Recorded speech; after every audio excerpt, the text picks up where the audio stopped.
Hello student, कैसे हैं आप। मैं हूं डॉक्टर अभिषेक चौधरी और आज डिस्कस करने वाले हैं कि एमबीबीएस अब्रॉड और एमबीबीएस इंडिया में क्या डिफरेंस है, क्या क्या अपने को चीज़ें ध्यान रखनी है और क्या होता है एमबीबीएस अब्रॉड और क्या होता है एमबीबीएस इन इंडिया। जब से इंडिया में ये माहौल चलने लगा है कि या तो पेपर लीक हो जाता है या कट ऑफ 650 से भी ऊपर चली जाती है, तब से इंडियन स्टूडेंट्स जो है मेडिकल स्टडीज़ के लिए बाहर की साइड ज़्यादा फोकस करने लगे। बहुत सारी कंट्रीज़ में, Russia, Kazakhstan, Uzbekistan, Georgia, Nepal, इधर बहुत सारे स्टूडेंट ने मूव करना स्टार्ट किया लास्ट 3-4 ईयर्स में, जो एमबीबीएस के लिए बाहर जा रहे हैं। तो आज डिस्कस करेंगे कि अब्रोड में एमबीबीएस करते हैं तब कंप्लीट क्या क्या इन्फॉर्मेशन अपने को पहले गैदर करनी है, उसके बाद में कैसे एजेंट से अपने को कनेक्ट करना है, वहाँ पे क्या होता है, अपना वीज़ा कैसे लगता है, वहाँ की स्टडी पैटर्न कैसा है, लैंग्वेज क्या रहेगी, सिटी जो सिटी अपन चूज कर रहे हैं उस सिटी में जाना है तो क्या अपने को ध्यान रखना है, टीचर कैसे होते हैं, पढ़ाते कैसे हैं, पेशेंट एक्सपोजर क्या होता है, क्लिनिकल एक्सपोजर कैसा है वहाँ का, वहाँ की मेडिसिन कैसे चलती है, ये सारी चीजें अब्रोड में ध्यान रखनी है।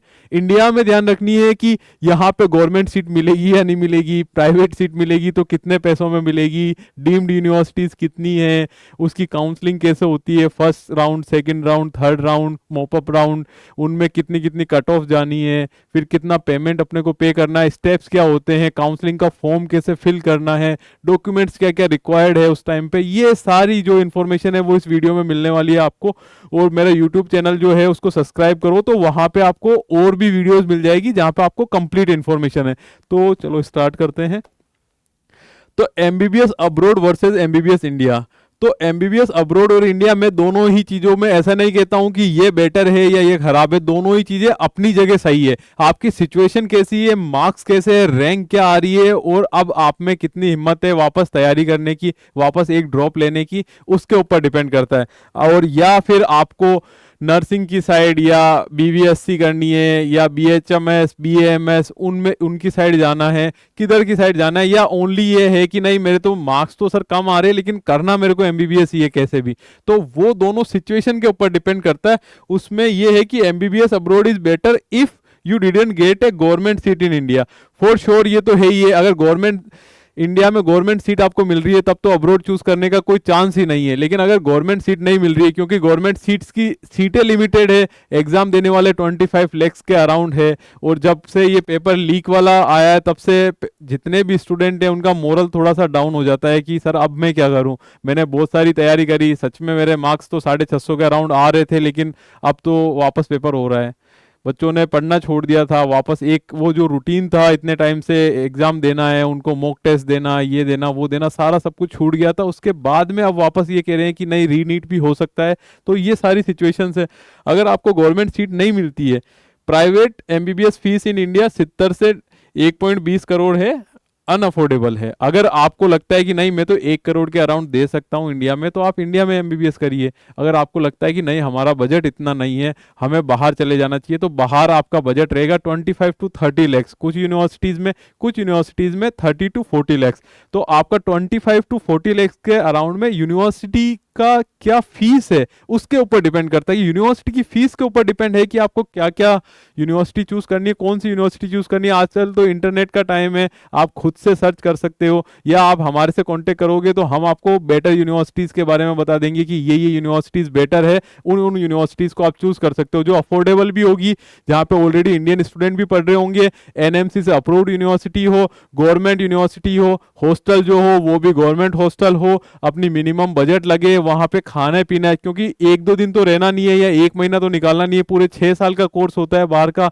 तो आपका खाने पीने का कैसा है, इंडियन फूड मिल रहा है या नहीं मिल रहा है, ये सारी चीजें आपको ध्यान में रखते हो। या एफएमजी जो नेक्स्ट एग्जाम होने वाला है उसकी वहां पे प्रिपरेशन कैसी हो रही है, वहां पे पढ़ाते कैसे हैं, टीचर किस तरीके से पढ़ा रहे हैं, या वहां पे जो ऑलरेडी स्टूडेंट पढ़ रहे हैं उनसे आपको बात करनी हो तो जूम मीटिंग पे हम उनसे कनेक्ट कर देंगे, या आपको वहां पे ऑलरेडी स्टूडेंट पढ़ रहे हैं उनके पेरेंट्स से बात करनी है तो उनसे हम कनेक्ट कर देंगे। ये सारी चीजें आपको मिल जाएगी, आप एक बार कांटेक्ट करेंगे तो आपको सारी चीजें मिल जाएगी। You want global exposure and modern infrastructure, ये तो श्योर ही है, इंडिया से बेटर ही मिलेगा, वहां पे इंफ्रास्ट्रक्चर जो है वो बेटर ही मिलेगा, क्योंकि वहाँ पे एडवांस टेक्नोलॉजी है, सारी चीज़ें एडवांस है। तो वहाँ पे आपको जो हॉस्पिटल्स हैं वो थोड़े मॉडर्न तरीके से हैं, और आपको जो एक्सपोजर है, क्लिनिकल एक्सपोजर, वो थोड़ा बेटर मिल जाता है। क्योंकि वहाँ पे इंडिया में क्या होता है कि एक जो क्लास होती है एमबीबीएस की, फर्स्ट ईयर की एक सेक्शन है, तो उसमें 50 से 60 स्टूडेंट होते हैं, उनकी क्लास एक साथ चलती है। वहीं जब रशिया या कजाकिस्तान या अब्रोड में कोई भी कंट्री आप चूज करते हो, तो वहाँ पे हर जगह ये है कि एक क्लास में जो एक ग्रुप है, ग्रुप बनते हैं वहाँ पे, उस ग्रुप में 10 to 15 स्टूडेंट, मैक्सिमम 15, मिनिमम 10, यही स्टूडेंट होते हैं। वो टीचर आपको हर 15 स्टूडेंट को ही पढ़ाता है, तो ज़्यादा अच्छे से फोकस कर पाते हैं। कैडेवर मिल रहा है तो कैडेवर में ज़्यादा अच्छे से आप फोकस कर पाते हो। क्लिनिकल एक्सपोजर मिल रहा है, पेशेंट से हिस्ट्री लेने जा रहे हो, एक तो 60 जने जा रहे हो, एक 10 जने जा रहे हो, तो फर्क तो आ ही जाता है। तो टीचर भी आपके ऊपर अच्छे से ध्यान दे पाता है। और अब्रोड ऐसा कुछ नहीं है कि हाँ जाना बेटर ही है, एक अल्टरनेटिव है। अगर आपको एमबीबीएस करनी है तो अब्रोड एक अल्टरनेटिव है आपके पास में, कि वो भी आप चूज कर सकते हो। क्योंकि बहुत सारे स्टूडेंट होते हैं जिनको जाना भी है, पेरेंट्स का भी मन है, स्टूडेंट का भी मन है, लेकिन एक अच्छे से गाइडेंस नहीं मिल पाती है कि यार अपने को जाए कैसे, किसके थ्रू जाए, ट्रस्ट कैसे करे। तो ऑलरेडी वहाँ पे जो स्टूडेंट है उनसे हम बात करवा सकते हैं। हमारे ऊपर एक बार ट्रस्ट करेंगे तो आप हमारे से मिलने भी आ सकते हैं, हमारे ऑफिस में मिलने आइए आप। मैं आपको सारी चीज़ें, मैं खुद अब्रोड से एमबीबीएस किया हूँ, मैं रशिया से एमबीबीएस का हूँ, तो मैं अच्छे से गाइड कर सकता हूँ। अपने बीच में कोई थर्ड पार्टी नहीं रहेगी। आप मेरे से कनेक्ट होंगे तो डायरेक्ट एडमिशन होगा आपका यूनिवर्सिटी में। ऐसा नहीं है कि आपके बीच में कोई सब एजेंट्स होंगे या किसी और को कमीशन कमीशन कमीशन देते हुए आपको वहां तक जाना है, ऐसा कुछ नहीं है। आपको मिनिमम बजट में, मैं ये भी श्योरिटी देता हूँ कि ऑल ओवर इंडिया में आपको मिनिमम बजट में आप एमबीबीएस कर सकते हो अब्रोड में, वो मेरे साथ कर सकते हो। When to choose MBBS in India, MBBS in India कब चूज कर सकते हैं, जब अब्रोड कब चूज कर सकते हैं वो पहले अपन ने देख लिया। अब इंडिया कब कब चूज करनी है, जब आपने गवर्नमेंट सीट सिक्योर कर लियो, आपके मार्क्स अच्छे आ रहे हो, रैंक अच्छी आ रही है और आपने गवर्नमेंट सीट कर ली है, तो वो तो चूज करना ही है। या you want to avoid avoid FMG exam pressure.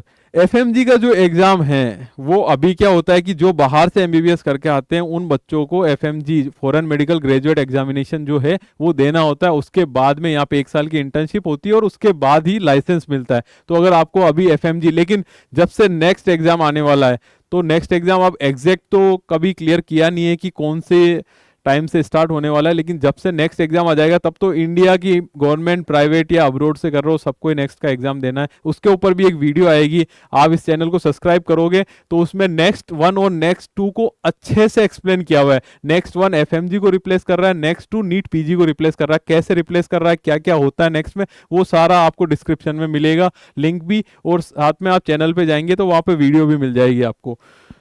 You prefer Indian clinical exposure, एक होता है अब्रोड, अब्रोड में अलग तरीके का क्लिनिकल एक्सपोजर होगा थोड़ा बहुत तो, और इंडिया में थोड़ा बहुत अलग तरीके का होगा, तो वो डिपेंड करता है आपके ऊपर। You have budget for high and private college, या आप गवर्नमेंट सीट नहीं चूज कर पा रहे हो या सिक्योर नहीं करी है आपने, और आप प्राइवेट में अफोर्ड कर सकते हो कि आपके पास में पैसा है और आप कह रहे हो कि हाँ मैं अफोर्ड कर सकता हूँ प्राइवेट में, तब आप अब्रोड मत जाइए, आप इंडिया में ही एमबीबीएस कर लीजिए।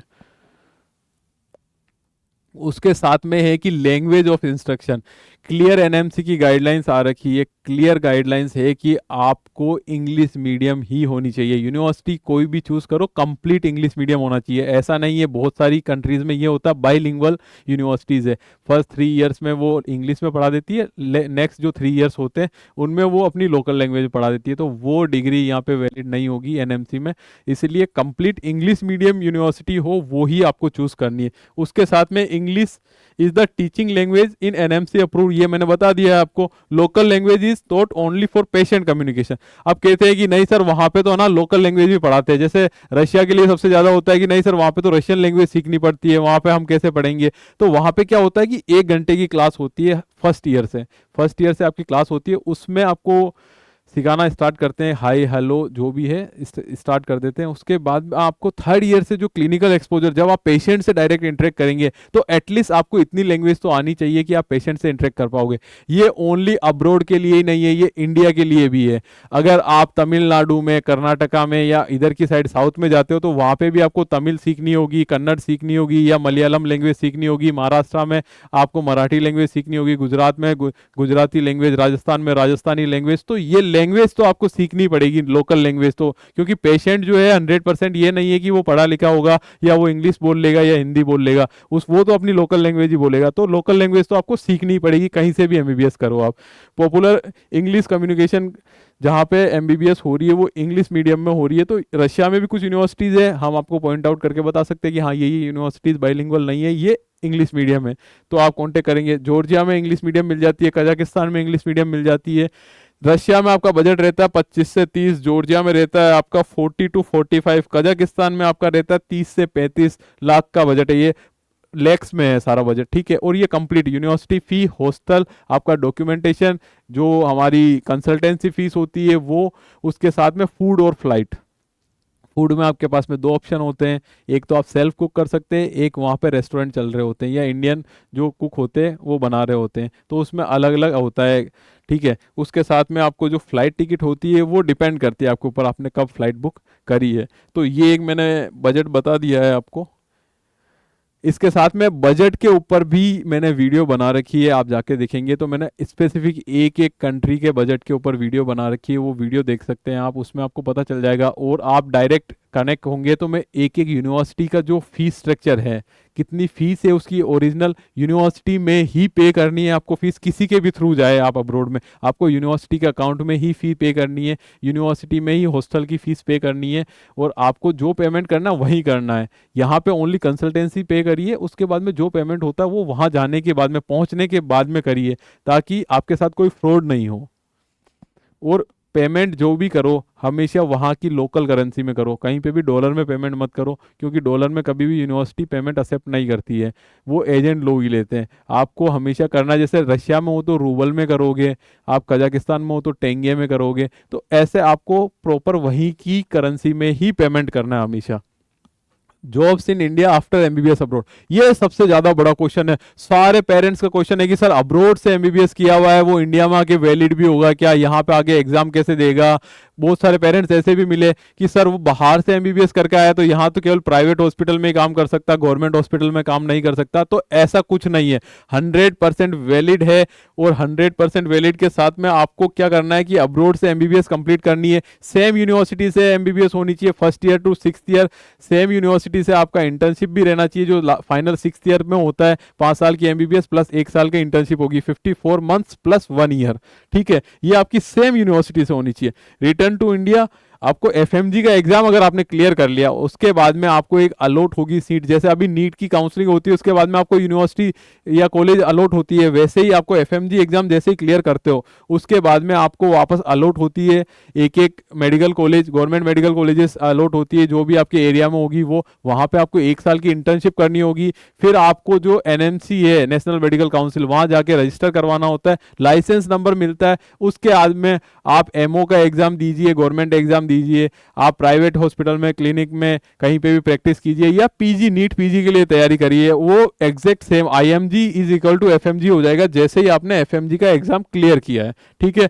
Work in government, private hospital, clinic, PG preparation जो भी है, और ऑलरेडी आप आसपास जो भी आपके मेडिकल कॉलेज है, हॉस्पिटल्स है या कोई क्लिनिक है, वहाँ पे जाओगे तो आपको एफएमजी स्टूडेंट मिल ही जाएंगे, जिन्होंने बाहर से एमबीबीएस किए, एफएमजी क्लियर किया, उसके बाद में आप यहाँ पे प्रैक्टिस कर रहे हैं। तो ये सारी चीज़ें।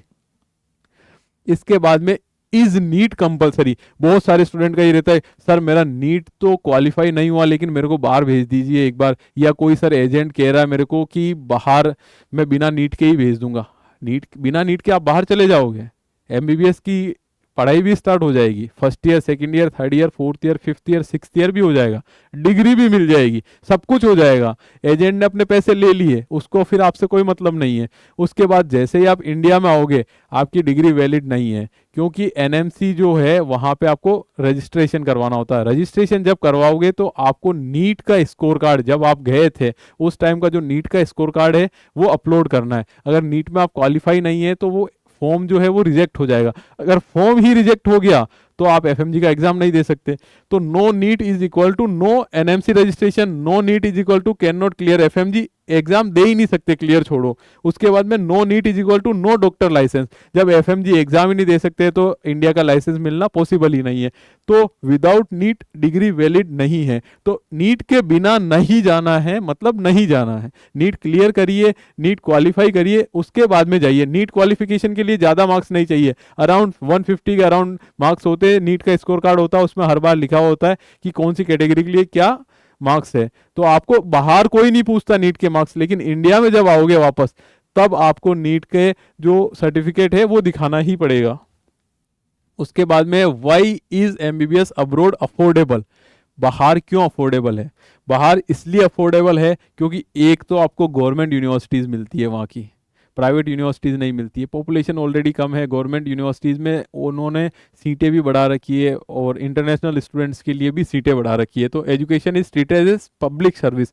इंडिया में क्या हो गया है कि हाँ जी, मैंने मेडिकल कॉलेज ओपन करी है तो मैं तो 1 करोड़ लूँगा, मैं 1.5 करोड़ लूँगा, मैं अपनी मर्जी से। आज आपको अगर सेम सिटी से हो तो भी आपको हॉस्टल में रहना पड़ेगा, हॉस्टल का अलग से पेमेंट देना है, मेस का अलग से पेमेंट देना है। तो ऐसे करके बिजनेस नहीं बना रखा उन लोगों ने, जो एमबीबीएस की डिग्री है उसको बिजनेस नहीं बना रखा। आप इजीली वहाँ पे जाइए, पढ़िए। गवर्नमेंट यूनिवर्सिटीज़ है सारी की सारी, जो भी चूज़ करो गवर्नमेंट यूनिवर्सिटी चूज़ करो, वहाँ पे अफोर्डेबल सारी चीज़ें, low living cost and no donation fees. Donation नहीं है, इजी प्रोसेस है एडमिशन का। बायो और केमिस्ट्री का ही एग्जाम होता है ओनली, उसमें आपको घर बैठे एग्जाम देना होता है ऑनलाइन, और इजी प्रोसेस है आपकी एंट्री का। उसके साथ में ही आपको डोनेशन के साथ में living cost, easy cost low क्यों हो जाती है? लिविंग कॉस्ट इसलिए लो हो जाती है क्योंकि गवर्नमेंट यूनिवर्सिटी है तो हॉस्टल भी गवर्नमेंट है, तो आपको 20,000 30,000 में पूरे साल भर का हॉस्टल और रूम मिल जाता है अपना, तो लिविंग कॉस्ट ईजी हो गई। And then fixed fees regulated by the government. एक जो फीस में आपने एडमिशन ले लिया वही फीस आपकी पूरे 6 साल तक रह जाती है। जैसे आपने 3,30,000 यूनिवर्सिटी की फीस है, 3,30,000 एक साथ भी पे नहीं करना है आपको। एक सेमेस्टर का पे कर दिया हाफ, फिर दूसरे सेमेस्टर का 6 महीने बाद में पे कर दिया हाफ, ऐसे कर सकते हो। और सेम फीस आपकी एक बार एडमिशन ले लिया उसके बाद में डिग्री होगी तब तक रहेगी। और गवर्नमेंट भी कुछ हेल्प करती है यूनिवर्सिटीज़ को वहाँ की, ठीक है।